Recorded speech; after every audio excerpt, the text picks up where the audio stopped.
ናቲና ሄሉ በቃ አልግባባም ብለው ናቲ ሄደ ማለት ነው። ኧረ እኔ እያመንኩኝ አይደለም እንዴ! እንደዚህ ሁሉም ነገር ቀልድ ነው፣ ሁሉም ነገር ተራ ነገር ነው እንዴ! ፍቅር ቀላል እኮ አይደለም እንዴ! በአንዴ ተወስኖ ዝም ብሎ ብድግ ብሎ የሚካሄድ እና ያው ናቲ ከመጀመሪያ መንገደኛ እንደሆነ እናውቃለን። ሄሉሻ እና እሱ ሊጋቡ እንኳን እንደሚሄድ እናውቅ ነበር። ግን ናቲ የፈለገ ነገር ቢሆን እንዴት በዚህን ያክል ደረጃ ወስነ ለመሄድ እኔ እንጃ። ለዛውም ከሄሉ ያለውን ስሜት በደንብ እየተረዳህ ነው። እና ሰላም ሰላም ቤተሰብ እንዴት ናችሁልኝ? ደህና ናችሁ ወይ? ሰላማችሁ በያላችሁበት ብዝት ትረፍ ይበልላችሁ። ውድ ቤተሰብ እንግዲህ እናንተም እንደኔ ያያችሁትን ማመን አቅቷችኋል። ምክንያቱም አልጠበቅኩም፣ እኔ ለራሴ አልጠበቅኩም። ቤተሰብ እንዴ ሄሉሻ ወደ ጧት አካባቢ ቪዲዮ ለቃ ሙዚቃ ነው፣ በዛ ላይ እየተነጋገሩ ነበር እኮ ለማን ነው ዘፈኑ ለማን ነው ምናምን እያለ እየጠየቃት፣ እሷም ደግሞ ለአንተ ነው እያለችው ነበር። ታዲያ ይሄ ሁሉ እያለ ይሄዳል ብላችሁ ታስባላችሁ? እንደዚህ እየተነጋገሩ እነዚህ ሰዎች የሆነ ከመካከላቸው ቁርጥ ያለ ነገር ቢኖር እኮ ለማንም ተስፈን ለማንም ይስፈን ምንም እኮ አይባባሉም ነበረ። እና እኔ እየመሰለኝ ያለው ማለት ነው ቤተሰብ የሆነ ሄሉን ልቧን ለማስደንገጥ ሄሉ ያው ወደሱ እንድትመለስ እንደገና ፍቅራቸውን ለመመለስ አስቦ ከሆነ ብዬ እያሰብኩ ነው እንጂ እውነት ነው ብዬ እያመንኩኝ አይደለም። እንዲሁ ከዛ ሀገር ገብቶ የሆነ ቪዲዮ ካለቀቀ ገባው ብሎ ማለት ነው እኔ ማመን ነው ያልቻልኩት። እና ምክንያቱም ፍቅር እንደዚህ ቀላል አይደለም። ያዝ ለቀቅ የምናደርገው ነገር እኮ አይደለም እንዴ። በግድ ልቀቀኝ ብትሉት እንኳን የማይለቅ ነው ፍቅር ማለት ነው። እና ያው ሰሞኑን ያሉበት ነገር ልክ አይደለም፣ እየተጨቃጨቁ ነው። እኛ ራሱ ግራ ገብቶ ለማንኛውን ንፍረድ እስከምንል ድረስ ደርሰን ነበረ። ጭቅጭቃቸው በዝቶ ሁለታቸውም እየተካረሩ ነገሩን እያደረቁት ስለመጡ መግባባት አቅቷቸው ነበረ። እና ነገር ግን ያው መጨረሻው እርቅ ይፈጠራል እያልኩ ነበር። እኔ በበኩሌ እንደዛ እያሰብኩ ነበረ። ያው የዚህ ሁሉ መጨረሻ እርቅ ነው የሚሆነው፣ እንደውም ማንም ሳይገባ በራሳቸው ነው የሚታረቁ እያልኩ ነበር ሳስብ የነበረው። እና ግን እንግዲህ መጨረሻ ላይ ናት ያሳየንም እንደሚሄድ ነው። ሄሉሻም ደግሞ የኔ እናት እኔን ለማን ጥለህ እያለችው ነበረ። ምስኪኔ ደህና ወደ ፍቅሯ ተመልሳ ነበር። ደህና ደስ የሚል ደስታ እያየች ነበረ። እና ግን የሆነ እንደ ተልእኮ ሆናች ልጅ መታ በመካከል ገብታ ያው ህይወቷን አበላሸች፣ ህይወታቸውን አደፈረሰች፣ የእሷንም የእሱንም። ደህና እኔ እንጃ ከስንት ጊዜ በኋላ የተመለሰ ፍቅር እንደገና በሰዎች መፍረሱ እኔ በጣም ነው ያዘንኩት ማለት ነው።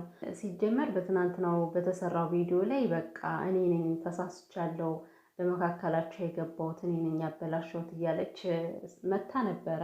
ያው ሰው ጥሩ ነገር ይዞ ሲመጣ ባመጣው መሰረት ነው የምንናገረው በሚለው እንጂ መጀመሪያ ነገሮችን ነካክቶ አቆሳስሎ ከዛ በኋላ ለማስተካከል መጣር ማለት በጣም ከባድ ነው። በተለይ እች ልጅ በሄሉ ልብ ላይ የሆነ ጠባሳ አስቀምጣለች።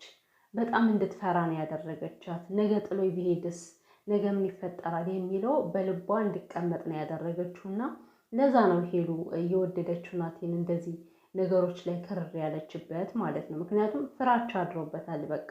እና ሰዎች ከሰው ህይወት ከመግባታችን በፊት የዛ ሰው ህይወት እንደሚበጠበጥ ማሰብ አለብን። ከተበጠበጠ በኋላ ለማስተካከል የሆነ ውስጥ ላይ የሚቀመጥ ነገር ይኖራል። እንደ መጀመሪያው አይሆንም ሁሉም ነገር። እና የእውነት ቤተሰብ ናቲ ሂዶ ከሆነ እንዳየነው የምር እዛ ሀገር ሂዶ ገብቶ ከሆነ ማለት ነው ይህን የምትጠብቁ ሰዎች በጣም ብዙ ነበራችሁ።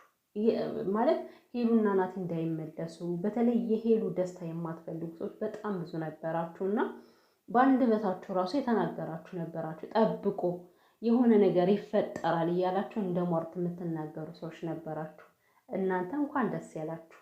ምናልባት ከሄደ ግን ደግሞ ደስ አይበላችሁ። ምክንያቱም እውነተኛ ፍቅር ሀገር፣ ርቀት፣ ቦታ አይገድበውም። መቼም ምንም ያክል ጊዜ ቢራራቁም መልሰው ይገናኛሉ።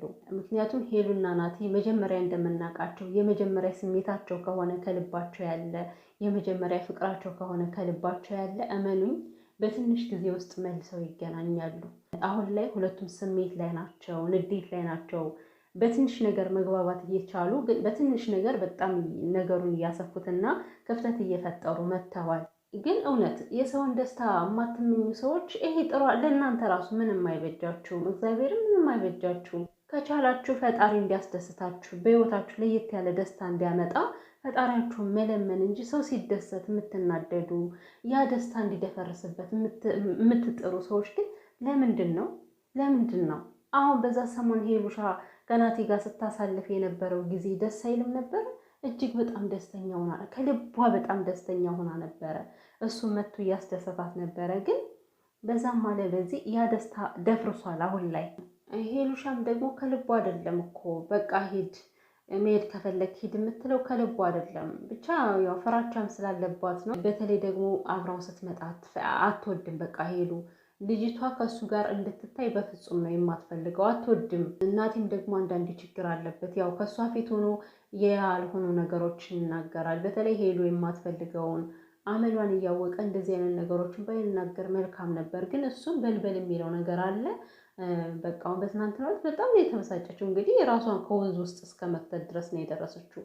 ያ ማለት ምን ያክል ፍቅር እንዳለባት ናቲ ልትረዳት ይገባ ነበር። የምሬን ነው። በእርግጥ አንተን ተናዳል እኮ ያው ልጁን ከሄሉ ጋር ስላየኸው ምናምን ተናዳል። ስሜት ይገባኛል። ግን ሄሉን በተወሰነ መልኩ ልትረዳት ይገባ ነበር። ከመጀመሪያውም ስህተቱ ያንተ ስለነበረ ይሄ ነገር አንተ መጀመሪያ ነገሮቹን አስረድታት ቢሆን ፍርጥርጥ አድርገህ ያለውን እውነትም ይሁን ውሸትም ያለውን ነገር ልክ እሷ እንዳስረዳች ሁለታቸውም ህይወት ጀምረው ነበር። ግን አሁን ላይ ሄሉ ነፃ ነች።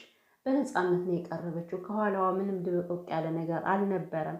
እና ናቴም ደግሞ ነገሮችን አጥርተ ብትቀርብ ኖሮ ይህ ሁሉ ባልተፈጠረ ነበር። ያ የተወሰነ ጊዜ ያሳለፋችሁ ደስታ እንደዚህ ባልደፈረሰ ነበር እና አሁንም ቢሆን እኔ እንጃ እኔ ይሄዳል ብዬ እያመንኩ አይደለም። ቤተሰብ እንደው ከሄደ ብዬ ነው እንጂ የማወራው ወሬውን ግን እኔ የሆነ አምኜበት አይደለም፣ መሄዱን አምኜበት አይደለም። በቃ ሄዱን ለማስፈራራት ያደረገው ነገር ነው ብዬ ጭንቅላቴን እያሳመንኩት ነው ያለ። መሄድም ካለበት እንኳን ሄሉሻና እሱ ነገሮችን ጨርሰው ብቻ አላቅም ወደ ድሯቸው ተመልሰው ነው መሆን ያለበት እንጂ ዝም ብሎ ነገሮቹ እንደዚህ በንጥልጥል እንደቀሩ መሄድ፣ ለዛውም በጣም ኃይለኛ ፍቅር እያለ ከሁለቱም ላይ እንደዚህ የሚያደርጋቸው ሁለቱም ስለሚፈቃቀሩ ነው። ታዲያ እንዴ ፍቅር እንደዚህ ቀላል ነው እንዴ?